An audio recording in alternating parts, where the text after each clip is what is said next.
Muy, pero muy buenos días, doctor Pablo Garcés. ¿Me escucha?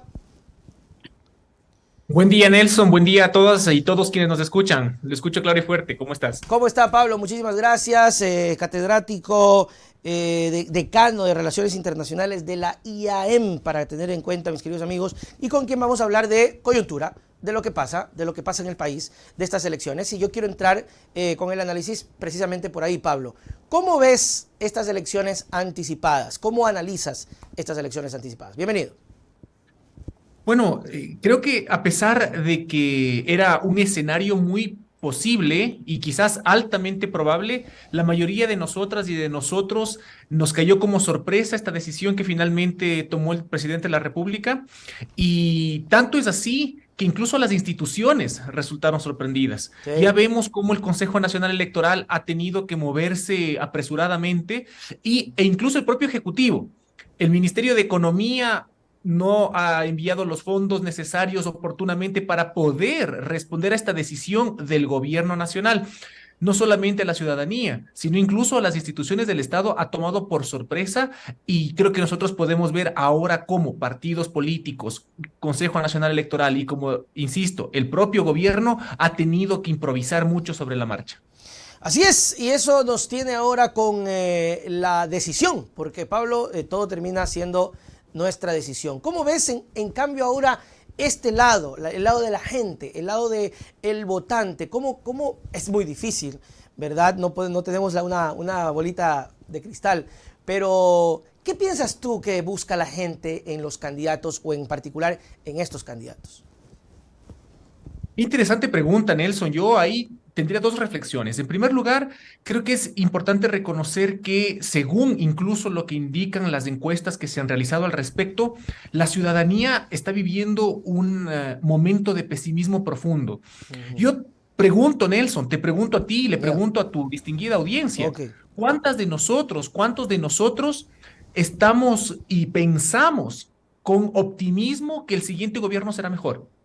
Cuántos de nosotros nos acercaremos a las urnas en un mes y medio más y pensaremos que la siguiente asamblea es mejor que la que pasó? Hay mucha duda. Seguramente muy pocos. Y entonces mi primera reflexión, Nelson, es que estamos viviendo un momento de pesimismo muy grande. Y en ese pesimismo, para responder a tu pregunta, la ciudadanía tiene muy pocas esperanzas de verdaderamente encontrar una respuesta a sus necesidades. Y los pocos de entre quienes tienen esa o guarden esa esperanza, los pocos están buscando una gran pluralidad de intereses, Nelson. Si bien la seguridad es la prioridad, Primordial, claro. tenemos algunos aspectos en donde la ciudadanía en este momento tiene importantes demandas.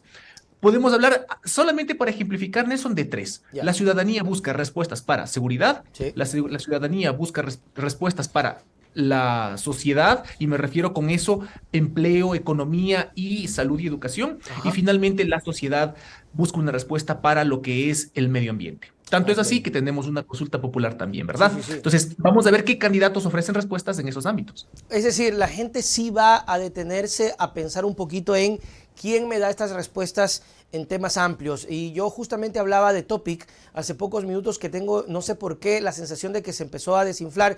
No sé si por el tema de seguridad, seguridad, seguridad, que sí es verdad, pero tal vez por lo que tú dices, Pablo. Dice, bueno, sí, yo sí quiero seguridad, pero aguántate un chance, somos 18 millones, hay mucha pluralidad y no me está hablando de otras cosas y ya me dio miedo. ¿Puede ser eso también?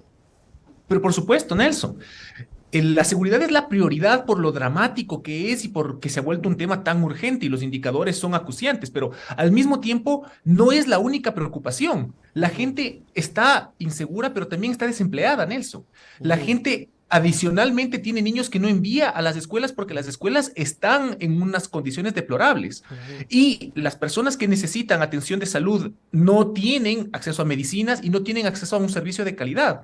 Y entonces, distintos segmentos de la sociedad hay que reconocer eso, tienen distintos Uh intereses -huh. y les afectan distintas cosas. No todos sufren de inseguridad, Así ciertamente es, unos sufren más que otros. así es. Y yo pregunto, hay gente que, por ejemplo, hay gente que quizás no se siente muy insegura, pero que se siente profundamente preocupada por su desempleo y por sus condiciones de vida. Uh -huh. Y luego vamos, por ejemplo, a la Amazonía.